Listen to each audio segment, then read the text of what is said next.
Hi friends, welcome to my channel. ఈరోజు మనము జిగురు అనేది లేకుండా ఎంతో టేస్టీగా ఉండే బెండకాయ టమోటా కర్రీ అనేది తయారు చేసుకుందాం. దీని ఎలా తయారు చేసుకోవాలో చూద్దాం. ఇప్పుడు స్టవ్ ఆన్ చేసి గిన్నె పెట్టి 2 టేబుల్ స్పూన్ల ఆయిల్ అనేది వేయండి. ఆయిల్ అనేది మంచిగా వేడైపోయిన తర్వాత జీలకర్ర వేసి వేగనివ్వండి.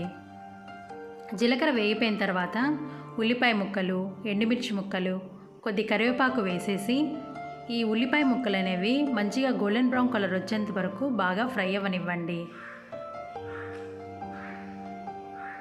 ఉల్లిపాయ ముక్కలు అనేవి మంచిగా వేగిపోయినవండి. ఇప్పుడు మనం కట్ చేసి పెట్టుకున్న ఈ బెండకాయ ముక్కల్ని ఇందులో వేసేసేయండి. బెండకాయ ముక్కల్ని వేసిన తర్వాత ఫ్లేమ్ని హైలో పెట్టేసి ఒక 2 నిమిషాల పాటు ఇలా ఫ్రై చేస్తూ ఉండండి. ఇలా ఫ్రై చేయడం వల్ల బెండకాయ ముక్కల్లో ఉన్న జిగురు అనేది తగ్గిపోతుందండి.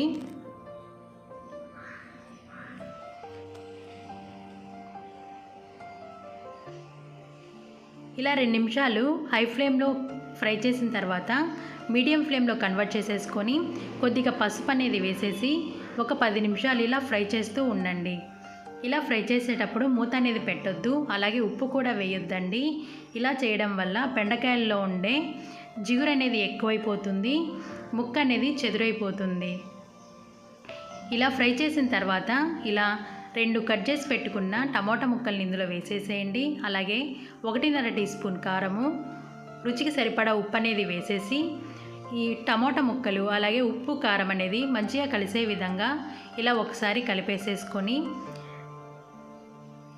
మూత పెట్టి ఒక 2 నిమిషాలు ఉంచండి. ఇలా చేయడం వల్ల టమోటాలు అనేవి తొందరగా మగ్గిపోతాయండి.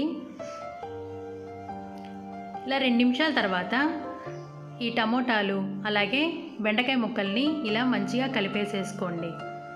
కలిపేసేసుకొని ఒక 5 నిమిషాలు మూత పెట్టి ఉంచండి. ఇలా మూత పెట్టి ఉంచడం వల్ల టమోటాలు అలాగే బెండకాయ ముక్కలు అనేవి మంచిగా సాఫ్ట్గా ఉడికిపోతాయండి. ఇలా కలుపుకునేటప్పుడు కొద్దిగా సాఫ్ట్ వేలో కలిపేసేసుకోండి. కొద్దిగా రఫ్గా కలిపిస్తే ఈ బెండకాయ ముక్కలన్నీ చెదిరైపోతాయి. ఈ బెండకాయలు అనేవి ఉడికినలేదో ఇలా ఒకసారి చెక్ చేసేసుకోండి. బెండకాయలు అనేవి మంచిగా మగ్గిపోయినవండి.